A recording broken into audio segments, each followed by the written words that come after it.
आजकल उत्तर प्रदेश में समाजवादी पार्टी के पीडीए की जोर शोर से बैठकें चल रही हैं और सपा ये एहसास करा रही है अवाम को कि 2027 में हमारी हुकूमत बनने वाली है, जबकि ऐसा कुछ नहीं है। और मैं ये बताऊं तमाम मुसलमानों को कि पीडीए से मुसलमान गायब है, कहीं दूर दूर तक मुसलमान पीडीए में नजर नहीं आता। और यह भी मैं बताना चाहता हूं कि समाजवादी पार्टी के संस्थापक बानी मुलायम सिंह यादव मुसलमानों के हितैषी और हमदर्द थे, भी ख्वाह थे, मगर उसके बिल्कुल विपरीत उनके फर्जंद अखिलेश यादव जी वो मुसलमानों के हितैषी और हमदर्द नहीं हैं, वो स्वार्थी हैं। वो सिर्फ मुसलमान उनको नजर उस वक्त आता है जब इलेक्शन होता है, चाहे लोकसभा का इलेक्शन हो या विधानसभा का इलेक्शन हो, वरना मैंने तो उनकी सैकड़ों सभाएं सुनी है, सैकड़ों मीटिंगें सुनी है, प्रेस कॉन्फ्रेंसें सुनी है, उनकी जुबान पर मुसलमान शब्द नहीं आ सकता, कभी नहीं सुना। हाँ, वो बंद कमरे में जरूर जब मुसलमान लीडरान से मिलते हैं तो वो मुसलमान मुसलमान करते हैं, मगर अवामी मंचों पर बरसरे आम आवाम के सामने, जनता के सामने वो कभी मुसलमान शब्द इस्तेमाल नहीं करते हैं, जुबान पर नहीं लाने देते। तो ये दोगलापन नहीं तो और क्या है, ये दो चेहरे वाली बात नहीं तो और क्या है। क्या आप एक तरफ बंद कमरे में मुसलमान करते हैं और मंचों पर आप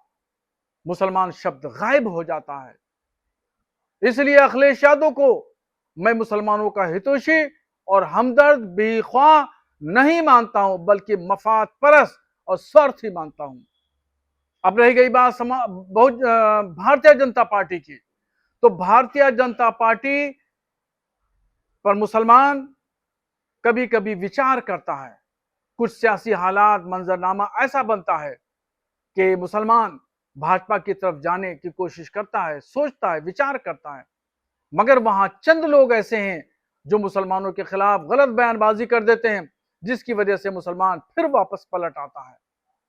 अगर ये मुसलमानों के खिलाफ जो चंद लीडरान हैं वो गलत बयानबाजी न करें, मुस्लिम विरोधी नीति न अपनाएं, तो मुसलमान भाजपा में जाने के लिए एक बार विचार कर सकता है। और दूसरी तरफ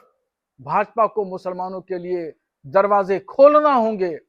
मुसलमानों से बातचीत करना होगी, डायलॉग सिलसिला शुरू करना होगा, तभी इफाम तफहीम होगी और गलतफहमियां दूर होंगी और मुसलमान फिर 2027 में विचार विमर्श कर सकता है। रही गई बात योजनाओं की, तो इसमें कोई दो राय नहीं, बेशक केंद्र सरकार की योजनाएं हो या राज्य की योजनाएं हो, इसमें मुसलमानों को फायदा पहुंचा और पहुंच रहा है। इन योजनाओं में कोई भेदभाव नहीं बरता गया और सबको इंसाफ पर मबनी हर काम किया जा रहा है, चाहे वो हिंदू हो या मुसलमान हो या समाज के किसी भी तबके से ताल्लुक रखने वाले हों, सबको फायदा पहुंच रहा है।